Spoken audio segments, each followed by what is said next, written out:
Well, what is going on, YouTube? Welcome back to the Therapeutic Edge. It is lovely to have you with me here. I've got something on the table that I think is very, very cool. This is a Spartan Harsey in S45vn. This is the big one. This is a Blade Show Atlanta pickup. Got a little schmutz on the blade there. I've seen a lot of Spartans. I have seen a lot of Spartans, and I'm not a fan of. I'm a fan of the knives, but I'm not a fan of like the really complex stuff they do on the scales. So when I came across this plain Jane, really straightforward Harsey, I said, okay, I think that's the one for me. And here it is. Well, it's a really straightforward pocket knife that's done really, really well. There is one thing that I really don't like, but it's nothing that hasn't been mentioned in reviews about these knives before. So let's get it out of the way, shall we? It is where the grind terminates at the blade. Let's see if we can get that up there and get it visible. As you can see, there is no sharpening choil. It just has a flat spot. And I really don't like that. It would take nothing to put a little sharpening notch in there, but hey.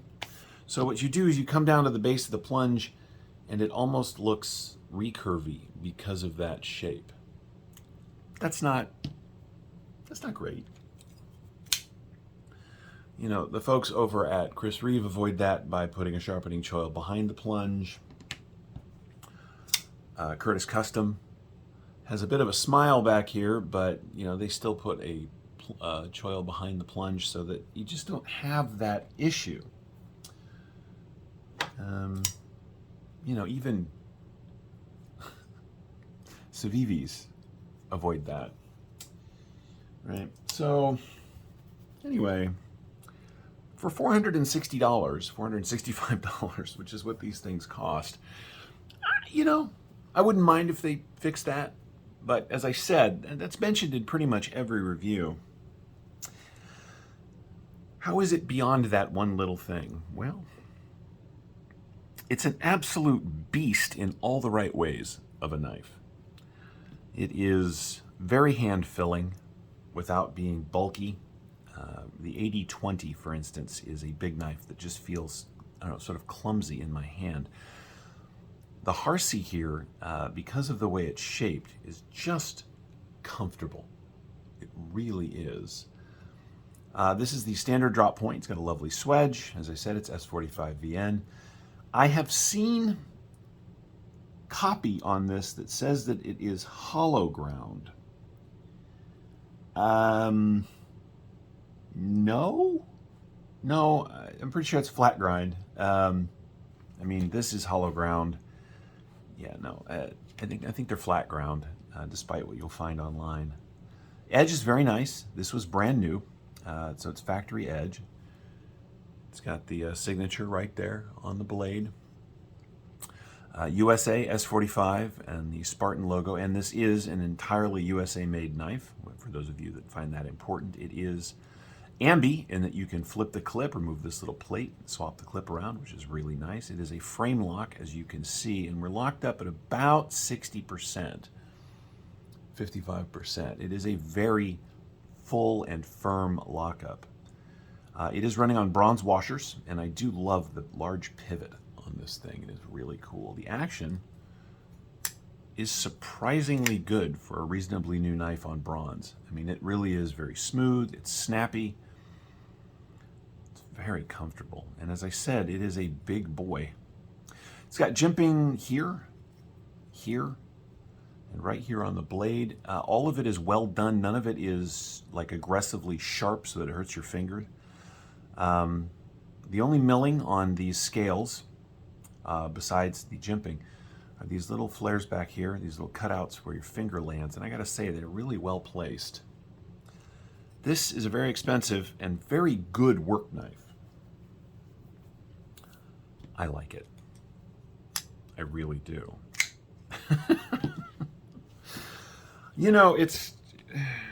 It is the truth that knives don't always live up to the hype. And I guess I've always been put off enough by the really fancy sort of complex milling and scrollwork and stuff they do on the scales on most of these that I've sort of avoided them. But this one, wow, this one just speaks to me. And I really like it. It's got a lanyard hole on it that is big enough to put a pencil through.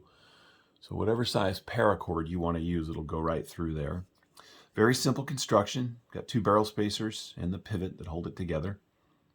As I said, there's no milling on there's no milling, right? So there's no milling on the inside of these, so it's a relatively hefty knife, but not too bad. I really like it. It, you know, of course, this thing, because of its price and where it's made and stuff, it runs, you know, into similar money as things like the On here and even the Warhawk by Curtis. It is less expensive than stuff like the SNG, but these knives are very, well, they're all kind of run in the same circles. They just do. I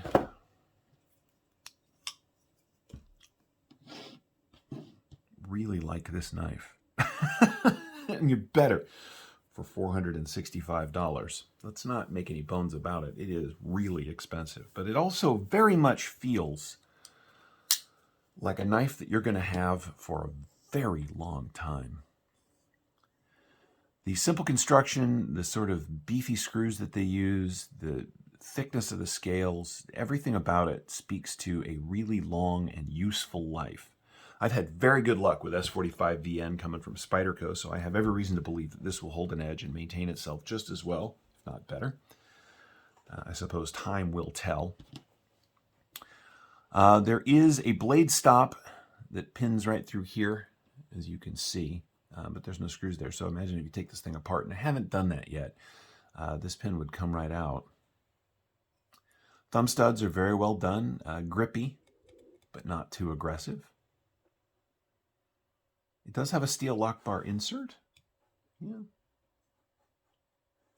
which is really, really well done. It is a very, very small, little refined cap on top of the titanium lock bar. This is just a great knife. Big. Let's go ahead and get some specs out of the way.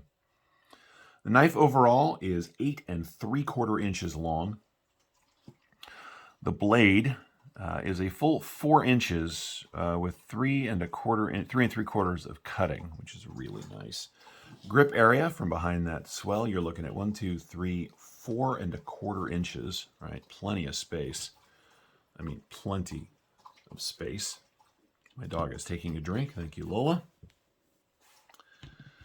Close profile is really nice because there's no flipper, right? So if you close this thing up, you're looking at it way out here at the thickest. You're looking at just about 1.5 inches, but it's more of 1 1/4 inches all the way up. Closed length from end to end is a full 5, just shy of 5 inches. So just about a full 5 inches.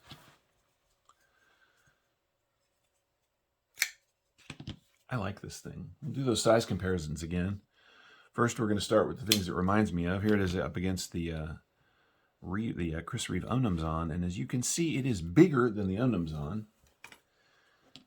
It is a little shorter, but it's beefier than the Curtis Knives Warhawk.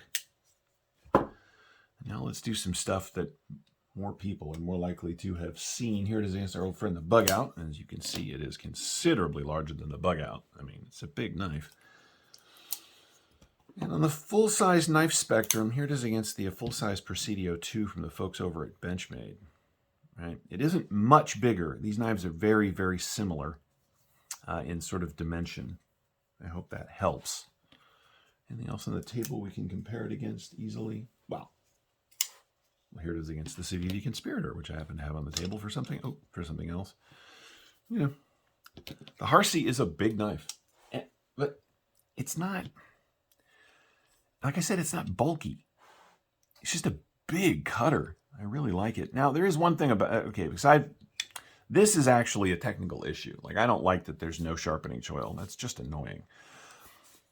This knife falls into the way too much knife sticking out of the pocket category for me. A lot of these sort of tactical folder guys do this. There's no reason to have this much knife sticking out. I can hear you already. You needed to grab the knife. You needed whatever.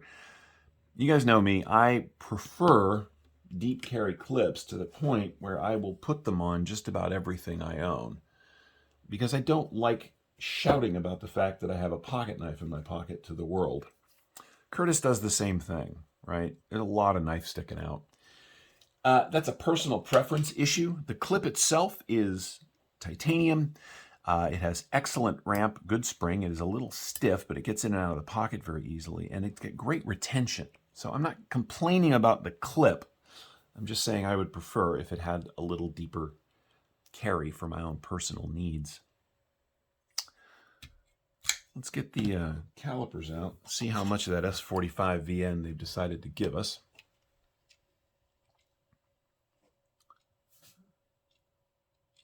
All right, back here at the thickest point, yeah, 3.92 millimeters, or 158 thousandths of an inch, right? So it's a nice slice of S45vn. Handle itself, which is slab side, so it comes in at just over half an inch, or 13.2, basically 13.3 millimeters. When I got it, it was a little crunchy, but like I said, it was brand new.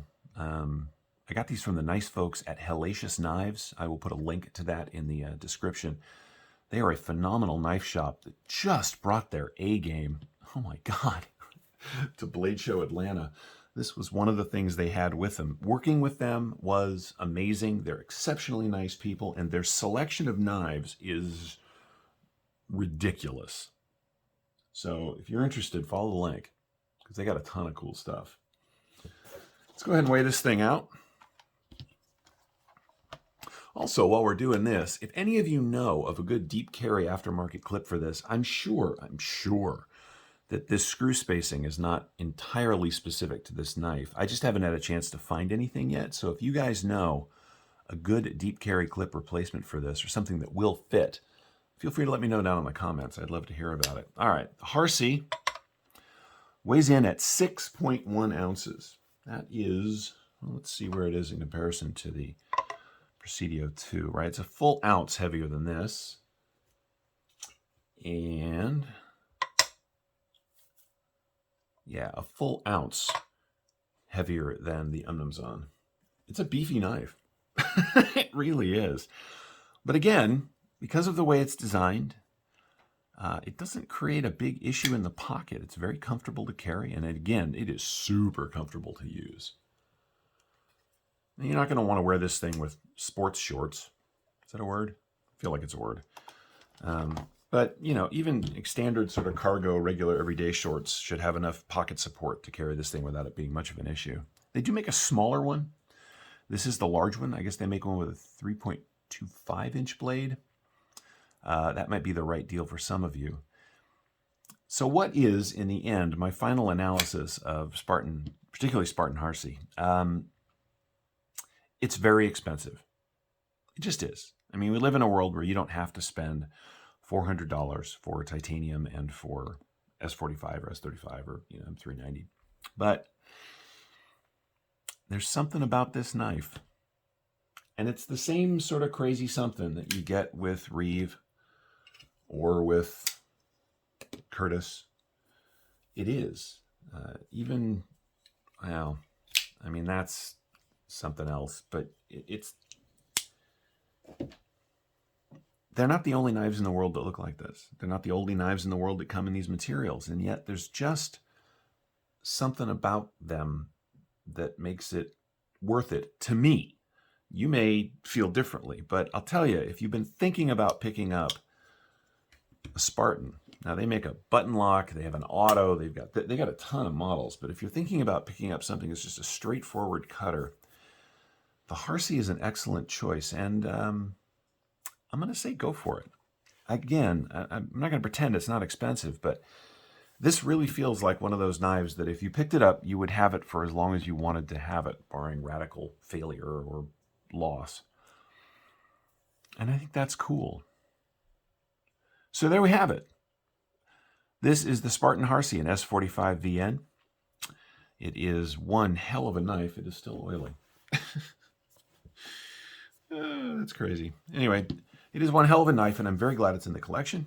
It will go with me camping this year. It will run head-to-head up against my 8010, which is my forever go-to camping knife, which is the thing that I use to compare these tools against when I'm out in the wilderness. We'll see how it holds up.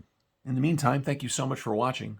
I hope you've enjoyed this look at the Spartan Harsey. I know I enjoy owning it. I hope you guys have a great rest of your day. And of course, if you have any questions, feel free to ask down in the comments below, and we'll see you next time.